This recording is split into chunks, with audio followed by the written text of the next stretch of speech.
Hey everybody, welcome to episode 2 of Wrestling with Hykiri. Let's jump right into it. First off, thank you to everybody who has been watching the video for my episode 1 and no comments yet today. Soon I'll hopefully get them comments. So let's talk about what's happening in wrestling this week. Okay, let's start off with talking about Austin Theory, okay? I'm a little mixed on Austin Theory. I didn't really care for him when he was in NXT. And now he's on Raw, Monday Night Raw, and I'm not sure what to say. I think Austin has a good wrestling aspect to him. His gimmick's a little stale and overdone by so many different wrestlers, and the past is ridiculous. The selfie thing is as a rehash from Tyler Breeze and all, but the push that he's receiving is what we need to talk about. His push is basically taken away from when Vince McMahon chose Drew McIntyre to be the next big thing. He was the golden one, the one Vince supposedly handpicked to ride the company into the future. Now they're taking that gimmick, putting it on Austin Theory, who's a much smaller, lesser known name, and he is kind of like greener than Drew was then. So there's that problem. And the names of the people he has beat during this push has blown my mind. Jeff Hardy, just to name one of them. I don't, recently he's beaten even Kevin Owens. Now, of course, all his wins haven't been clean. But regardless, it's wrestling. A win's a win. I don't really know where they're going with this push. No way they're going to have him win the Elimination Chamber. I'd be insanely impressed if he makes it into the top 3 finalists in that match. No way he's going to beat Bobby Lashley and become world champion. So putting Theory in this match was such a big push, and there's no way he's going to win this match and beat Brock and Bobby and go on to headline the biggest show of wrestling. Austin Theory cannot, at this moment in time, no matter how big of a push or who's pushing him, can headline WrestleMania. So why not give it to somebody else more deserving? True, the Chamber is set to take place in Saudi Arabia, yes. So some of the bigger names that you would normally see in that match will not be in there. So Austin probably is taking the place of Kevin Owens for that very reason. But again, you still have so many other people that are able to put that spot outside of Austin Theory. I'm a little curious as to see where this goes with him. I don't see it going far. I just remember, guys, what happens with the first time that they use this gimmick. A few months later, Drew McIntyre's released. Hopefully, we do not have a rehash of the past and Austin gets released. I just think he has a chance to be a good, solid mid quarter for many years in the company and win a few championships. Tag team, Continental, United States. I don't see him winning the Universal or World Championship in the next 5 years. Talk to me again after that. But as for now, much like this gimmick. Let's move on. Next, we have Lita versus the man Becky Lynch. Becky is literally having the biggest push of a women's wrestler that anyone has ever had. Her win streak and the list of her opponents that she has beaten is even with Roman Reigns. I mean, yes, Becky lost the title because she was pregnant, but she was never beaten for that championship. So this is just a continuation of that run. As you saw on SmackDown, I did call it where I said Ronda would pick Charlotte for the WrestleMania main event, and that is what she did. Now Becky has an opponent for Elimination Chamber, which is Lita. Growing up, I was a huge Lita fan. Love Lita, still do. Even follow her on Twitch. Lita hit me up with a follow. But this match is a little weird. I'm not sure why they're doing this because other than to add a notch on Becky's championship run, I don't see Lita becoming champion. Much like Edge in his comeback streak, I don't see Edge ever becoming Universal Champion. But doesn't mean they can't have a good run, which Edge is really having right now. So Lita is coming back for just more. And one match against Becky and possibly a few more matches in a year. I look forward to that. I do look forward to this match. Hopefully Lita can dust off the rust and keep up the match with big time bets. I would like to see Lita hit that moonsault one time. Even though she won't win, I would like to see her hit that moonsault on Becky. Just to show all the fans that she still has what it takes. But when Becky wins, I don't know where this puts her to WrestleMania. Who do we put her against?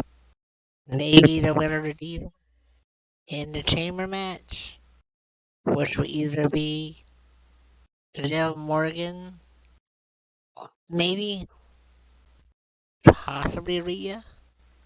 I highly doubt it's Rhea. But I think we're gonna have Liv in our WrestleMania moment and rematch Becky one more time. Successfully win.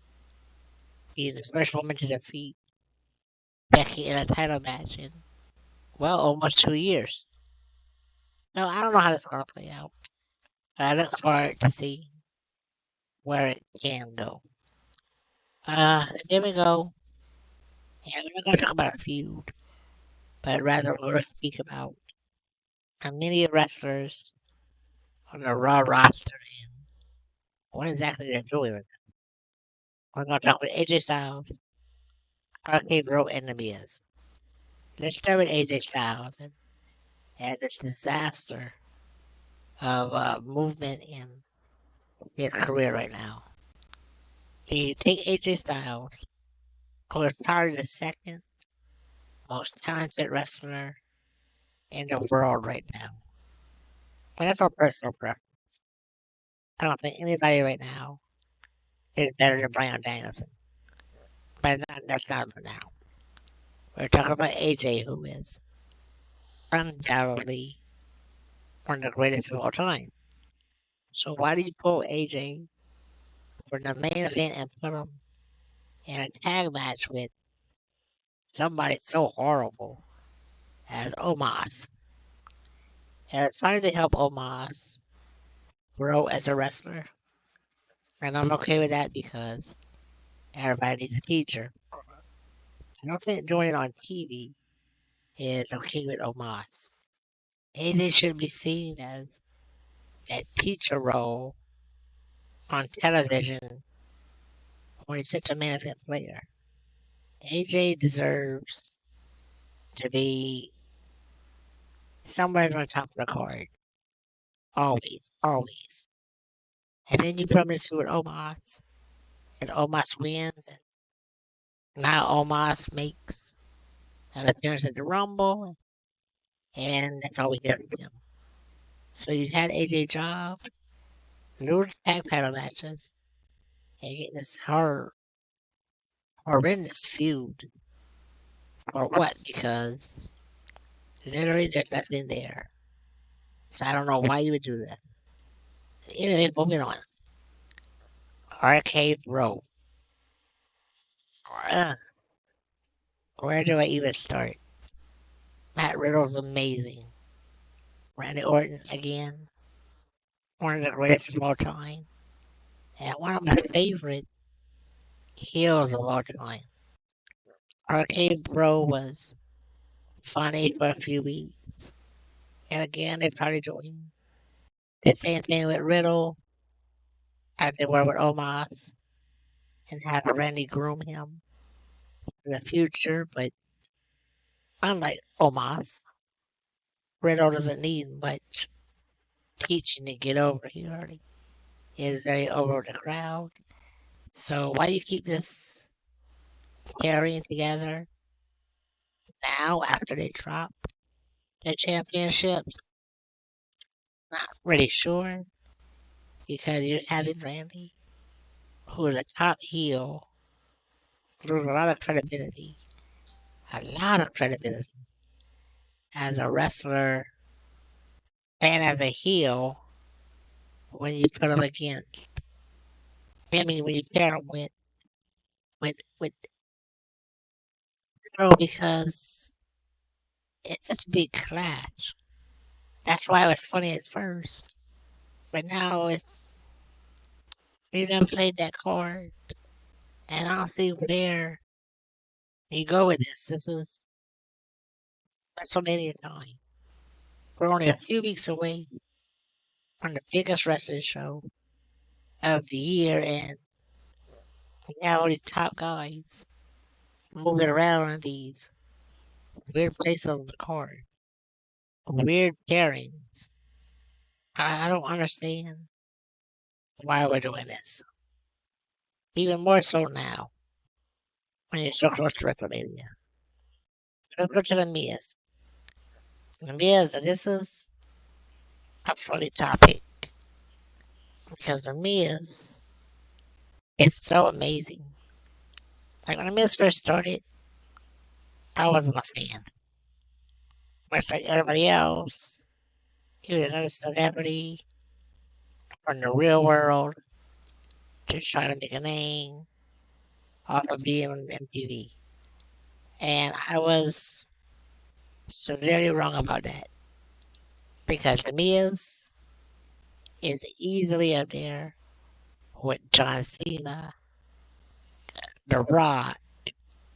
You know, he just had a huge feud with Edge, that Phoenix, and involved in Rice and White, Maurice, and it was just such a good rivalry, such a good feud. I don't know where you go to WrestleMania with the Miz needs to be at WrestleMania. I don't know how you go from the Miz versus Edge to the Miz having problems with the Mysterio family. That doesn't really make sense to me. But I think the Miz is coming close to the end of his career, which is a little sad, but it's to be expected. And he's had a hell of a career. So maybe he's taking his time to put over new talent. Why Dominant Mysterio? I'm not really sure because I'm not really a fan of Dominant Mysterio. He's really green. He's not that fast to be a high flyer, and I know his dad's helping him. And Rey Mysterio is amazing. But I just don't feel that Dominic has the same charisma as his dad. It's far from having the same athleticism as Rey Mysterio. So I don't know what you do with AJ. I don't know what you do with Arcade Bro.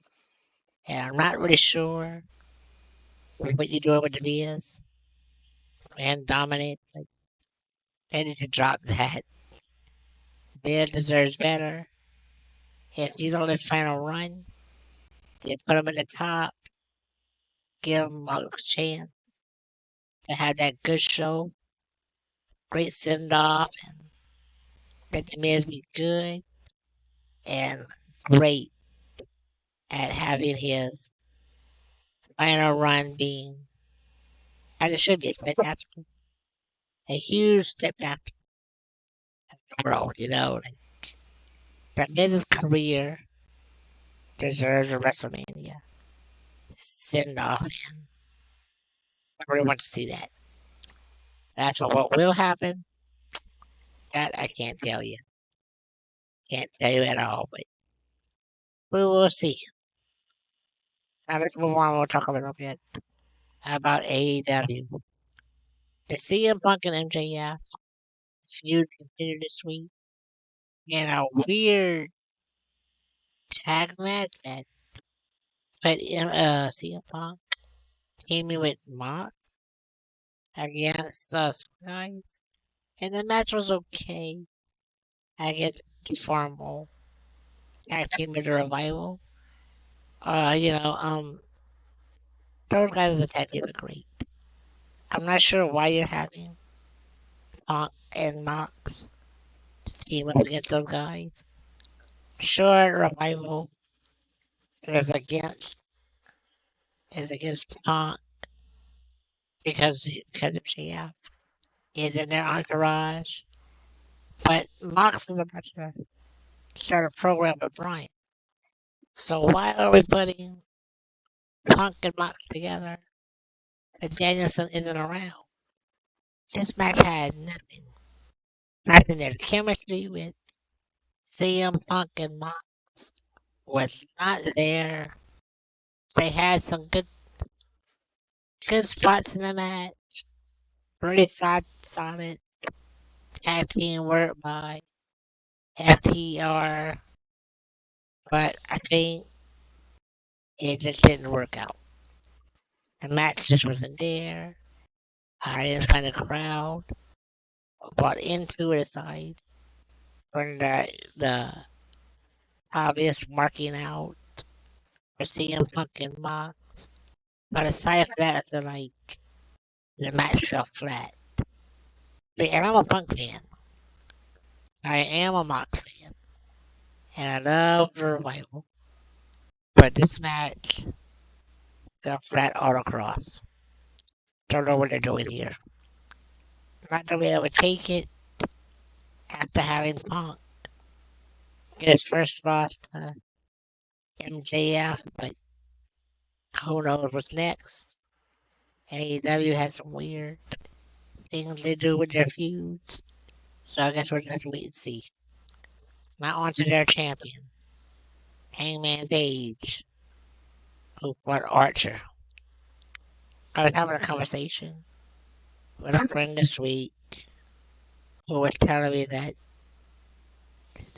uh, Hangman just needs that one good match for everybody to put him up there as a real champion.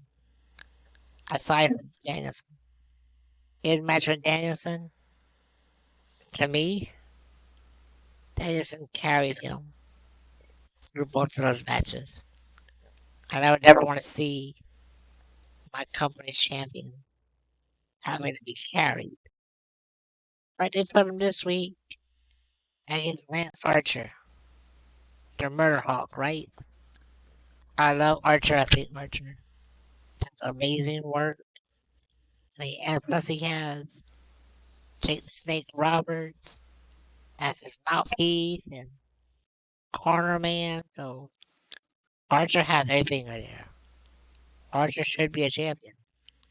Why he's not, I don't know. Anyway, they put this match in a street fight or dead match or whatever. And I thought, All the people I talk to are like, okay, yes, this is what Page needed to solidify himself as a champion. And I'm like, okay, maybe adding some weapons in there, brought in, an aspect that helped Page reach that level to prove he was champion. The match was bloody, that was fast as spots. The ending was wrong. Like, I don't know what that was. For a championship match, that was a horrible ending. I don't know who wrote that one, but you're horrible. For running that horrible. For a world championship match, that should never been your ending. And I don't know what that was. But again, I'm very unimpressed with Page as champion. And now you're bringing Adam Cole as his next contender. And I have my opinions on Adam Cole as a wrestler and why he left NXT for AEW, but it's not about that. You want to see Adam Cole win it in a match with Page for the championship? No. Should Cole win it? Yes. But he will not because he is AEW. He's really behind Page. And as for his current run as champion, I don't understand why. It's been really bad, and I don't know where you go with this. I don't know why you wouldn't have Adam Cole win it. I don't see him winning it. So, you Adam Cole fans, prepare to be severely disappointed. But good job to Archer on carrying Page one more time. And to our final topic, AEW's debut of limited Keith Lee. How the Keith Lee fan in NXT and on WWE. Keith Lee has great athleticism, but when you hand a man a mic, it's extremely dull. I I can see why Vince wasn't high on Keith Lee. I don't know if I would have released him. Maybe give him another year to work on that mic. Because the man can wrestle. And he can move for his size. But I don't understand where we go from here because I don't know what you do with him. AEW has a huge roster and it's already stacked with top names. It's so stacked we had to invent a title and give people their faces. So where do we go? What do you do with Keith Lee? I honestly think AEW needs to do the dreaded roster cuts. There's just too many names. Not enough time. Not enough place to see it. Look, look at this from a fan perspective. If I wanted to go to an AEW show and watch Brian Danielson wrestle, odds are right now, I wouldn't see him because there's so many names on the roster. You don't have a spot for everybody. And for a fan, that's bad. Fans buy tickets to see their favorite wrestlers. And if the company is so big, on so many big names, the fans don't know if they will buy a ticket and actually have the opportunity to see their gonna life superstars wrestle for them. The AEW needs a roster cut. And they need it quick. And they need to stop buying WWE releases. Whether they're good or bad. isn't the point. The point is, you started up the company with people that were released for a reason, but you're taking away from the people that you were trying to create to make your company different from WWE. So if you're hiring all WWE wrestlers, how are you any different from WWE? You're not, and that's the biggest disappointment I have with AEW right now. But again, guys, this week, Elimination Chamber is going to happen Saturday. So I'll put forth my predictions earlier in the week, and we'll see how that goes in the show. Thank you all for watching. I do appreciate it, and I appreciate all of you being here and watching. If you enjoyed my wrestling vlog, please hit that sub button. Give me a thumbs up, baby. Drop your opinion in the comments. Let Hykiri know if I'm right or wrong, if you agree or disagree, what we should be talking about, who we should be talking about. But until then, guys, thanks for watching episode 2 of Wrestling with Hykiri, and I hope to see y'all next week. Good night, guys. Good luck. Have fun. Keep being the best in the world.